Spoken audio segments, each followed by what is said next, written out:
Welcome back to another battle, everybody. Today we're playing Progressive Capitals on the Arrakis map. Playing as a green player out of the 6th position.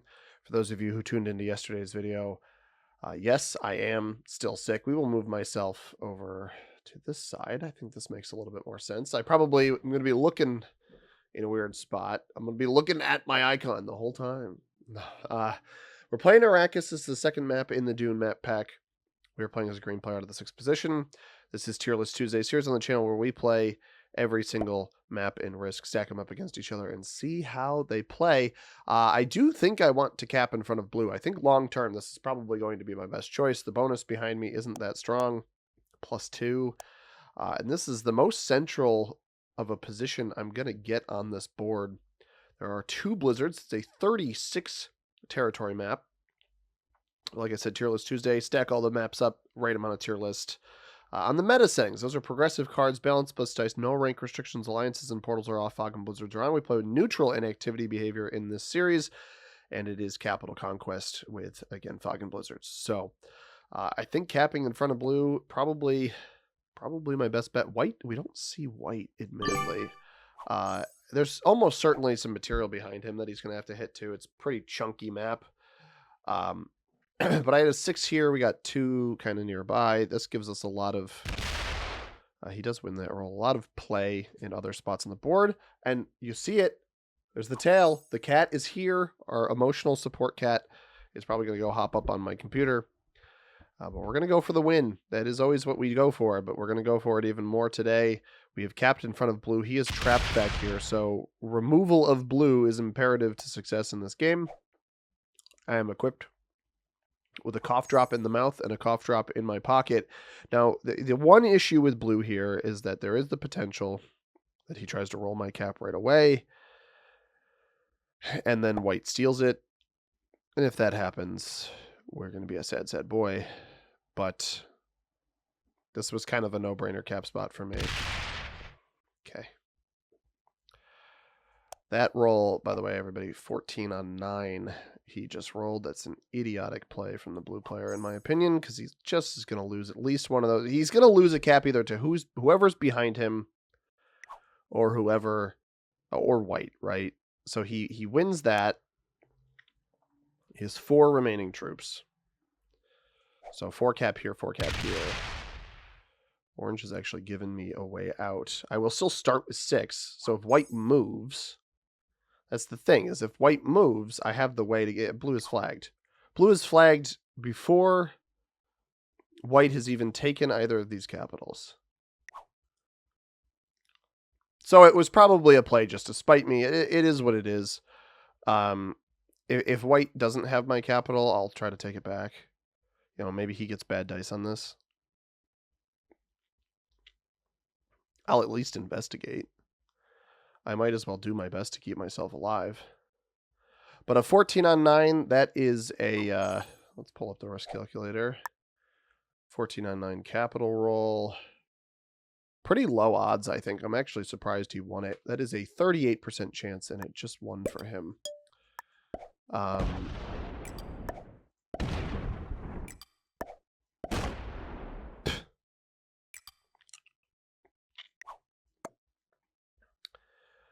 Well, alrighty. Let's go back down here.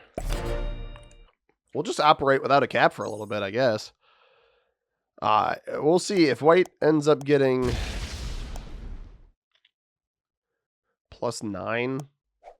He'll have had all of this. Actually, it would be +11, right? Double capital and the bonus. I could see that happening. Blue did not fortify this 4, which is what I thought the fortify would come from. So, early cap loss. I mean, the other option is I cap in the middle of this bonus, which is easily card blocked. Right? If I cap here, I'm a 3-point block here, here, and here. I won't be surprised if somebody's capped on False Wall or Smuggler's Community either. I'm wondering if orange will fortify out of here for me.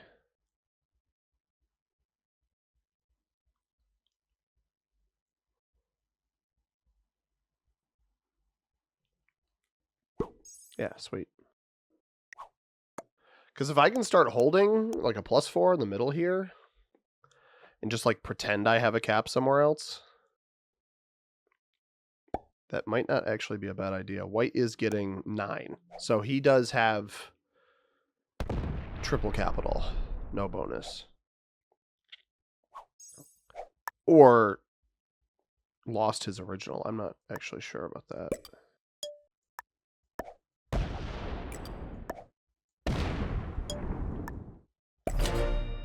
I'm going to bank on orange not breaking me here. He was kind enough to move his material off. In this way, like, I'm just operating without a capital, right? I trade last as long as I live. Orange could betray that trust, but we'll see. So this Cielago Depression, if he hits me there, Cielago, it's like Murcielago is bat in Spanish. It's one of the, or I guess Spanish and Italian. It's the Lamborghini, one of the Lamborghini brands. Anyway, you know, I kind of anticipated blue hitting this. I honestly didn't think he'd win it. That's the bigger thing here. I didn't think he'd win the roll. He ends up winning a 38% roll, which is a bit unfortunate. But now we get to see what orange does, right? He fortified down here. You hope that this movement goes to the right. Still only getting 5 troops a turn.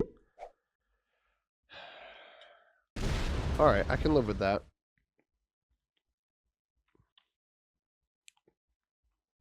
I can live with that. I'll just leave the 3 here. I'm going to fortify. I'm going to keep everything up here. I'm going to treat this territory like it's my capital, since obviously we don't have one. Red actually has a +4. Red has Funeral Plastic. So the bonuses on this board, again, 36 territory map, 2 blizzards makes it 34 with blizzards. Consider that's 5 fewer than the classic map, again, when those blizzards are considered. There's 9 bonuses. You can see them here. +1 in False Wall South, Cielago Depression, Habanya Erg, Pasty Mesa, and Sihaya Ridge are all +2s. Minor Erg a +3, and then Funeral Plastic, Haga, Imperial, and Polar Sink are +4. So now it might even look like I have a capital. Obviously, I don't. But we're going to play nice for now. Because blue caps act and quit. Like, I'm honestly not going to worry about that. And this way, orange gets to hold his +2. He is holding a lot of material down here. He very well may break me, which would be a bit disappointing. Red sets early. I can see red going aggressive to white. He hasn't yet, but I could see that happening. Me holding a bonus now, at least. Oh, yeah, 9. Right. White has triple capital. We knew this, but he somehow doesn't have this bonus up here. Orange has the +2. Only adds 1 there. That could be a break. It'd be a pretty unfortunate break if he decides to break. I was hoping he'd hit here. He does not. He has the option to break. White is actually lost. What?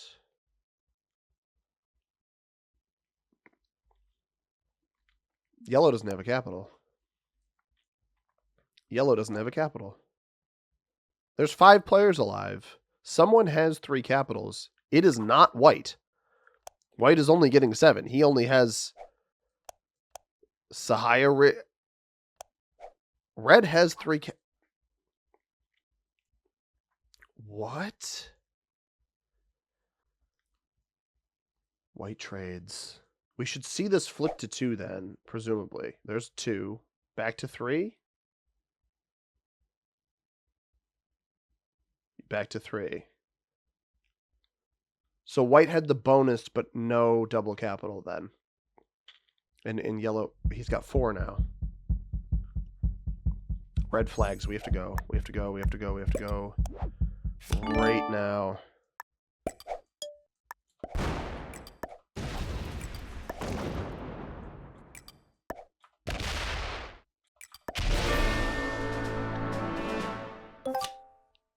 Oh my goodness. What on earth was that?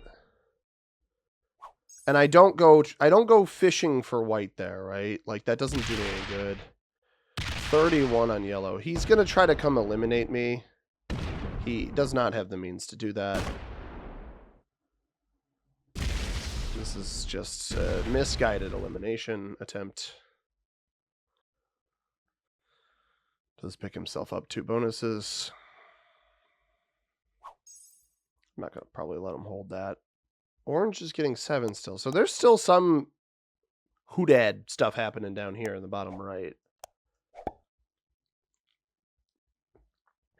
I am now the 3 capital player. White still exists elsewhere. He still has a capital. These guys can hold whatever they want. Because orange, like, I understand him trying to hunt me here a little bit. That is not the white elimination. We know it's not. And we might even see white come out of the woodwork. So white is either down here somehow. I mean, we did pick up an extra card, so I don't dislike the way that we played that. He's getting 7. So white has Pasty Mesa. He must be over here. I'm very confused by what plays were made there. He actually might be completely cap stuck behind orange. So if yellow has this bonus, we obviously don't want that to happen. So yellow's cap must be on Habanya Ridge. I don't think white even gets a card here. So it's interesting that red made a play on all of this up here. White lived. So white must have... Yeah, right, because we saw red back here. So I wonder if red was back here the whole time. White never took the whole bonus. And then that's actually maybe where red struck from. Because somebody was capped behind blue, which actually makes blue's slam into me more confusing if somebody else was back here. Yellow has just gone MIA. Not a flag. And white doesn't even set.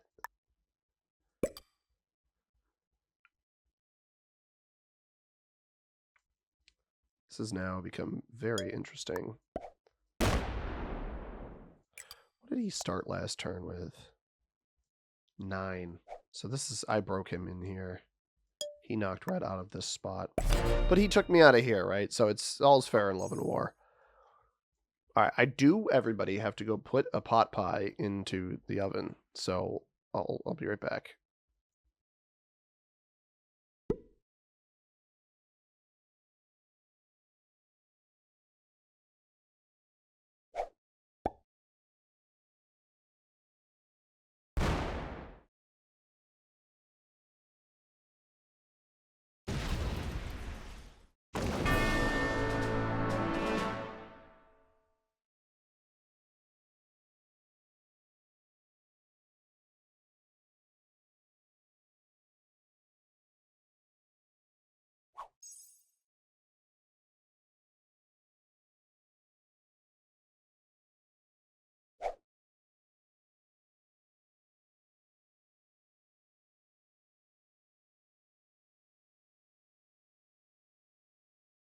So evidently, I believe I'm back. Pot pie is in the oven. I think yellow must have just eliminated blue. I missed that. I probably could have taken it. I'm going to keep hitting him here. I'm hoping these two go into each other. We're obviously playing much more passive. We have our original capital back. He gets 13. I mean, you can keep hitting here, dude. It's not going to save you. Realistically, he's actually very easily card blocked. I've been nice to orange. I need orange to get aggressive into yellow. I fear that that's not going to happen. And we just play a basic boy 3-player endgame. Like if he just... Oh, he's attacked. That's more than... That's good. It's almost certainly a break in here. I fear that he gives yellow pathing to come hit me off of this trade-in on the next turn, though. Trade-ins are only 15, though. It shouldn't be enough to eliminate me. I'm getting 11 from this position. This is a wild game so far, but that should redirect frustrations. I don't want to trade, especially with both of them potentially being on sets before me. I'm taking the easiest card that also gives me continued pathing into yellow. Yeah, orange opened up his capital. He does have pathing into me to come eliminate me if he wants to. He's probably pretty strong as well. Those extra blue cards helped him. So all three of us have gotten extra cards off of eliminations. I only got one off of red. Orange only got one off of white. And then yellow only got one off of blue. So we're just back into original turn order. We won't know if any cap flips happen unless yellow just straight up eliminates orange, in which case we got to try to set the block. I'll see what orange gets here. I don't anticipate. He's getting 10. He got 10 before. So because he killed white who's behind him, right? White was getting like 7, right? Yeah, so he actually got broken at least in here. I can't tell if that's an authentic leave. Like, do we think he slammed him? I never know. It's not a flag. He can return. This map is interesting. It always forces a lot of early game scuffles. I fortunately, out of the 6th position, just had a ton of material to work with early. I might give him a second. Like, I might play this move kind of slow. By the way, we're trading in our dudes here. On a small map like this is far more valuable to try to do this because you're injecting the deck with additional ones of these guys to increase your chances of getting one back. It doesn't always work, but it does have some semblance of an impact. He is out right now. I don't want to turn on orange just yet.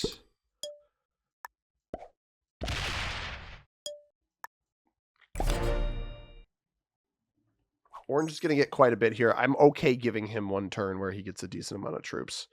And actually, I don't think yellow broke him in Habanya Erg this time. Or did I say orange broke yellow? That's what I meant to say. But if yellow is gone, right, like then we want to go against orange.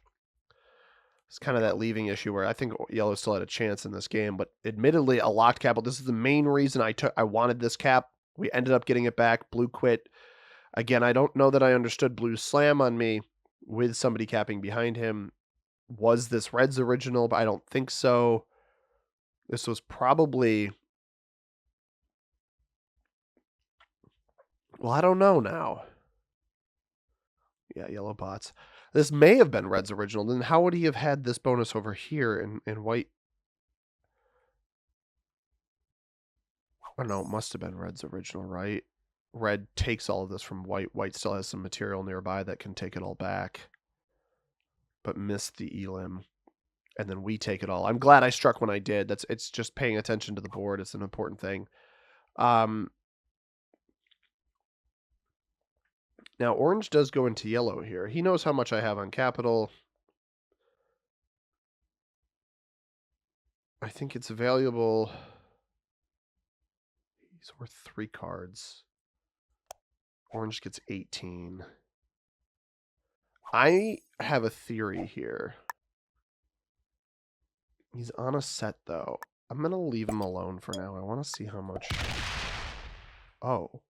Oh, my goodness. He just fed me the... I think he just fed me the game. How did I... Is this already... Well, I'm glad I mean, I have access to everything here. Oh, that's not...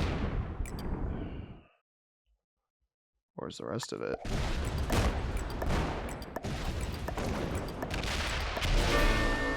That trades me. I don't have to open him. I can break everything but the one spot. And we're going to trade this.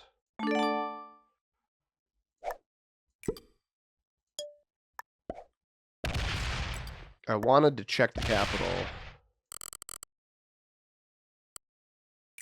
And we're going to hit here and stop because I think Orange's original capital is there. Back on 4 cards. Basically, we're only down a little bit from where we were before. Now we can set our card block. He won't be on a trade-in. He won't be able to take this capital either. So I'm surprised he got this. He must have been open to it, and that's why he made that play. At that point, once you take the cap here, I'm not sure why you don't try to finish the elim, but maybe he didn't think he had enough troops. he was correct. He did not have enough troops to finish that elim. He would have had to branch up this way, hit this. We had a 6 in the corner over here. Very interesting game. He'll get breaks on everything, but now we just card block. And he started at that amount. He started with what, 10? He's wasting troops up here, in my opinion. I will say, we managed to get an entertaining game out of this, but this is not a particularly good map by any means. I think it's pretty important to note that. We got like 35 up here. I want to do this in a way where I leave myself cards, but don't let him get too many troops.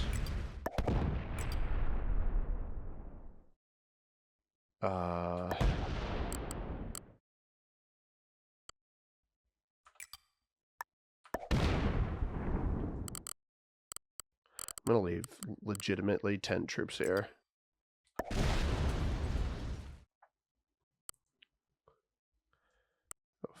Oh, he quit. Okay. He bailed. He didn't like that I was setting a block on him.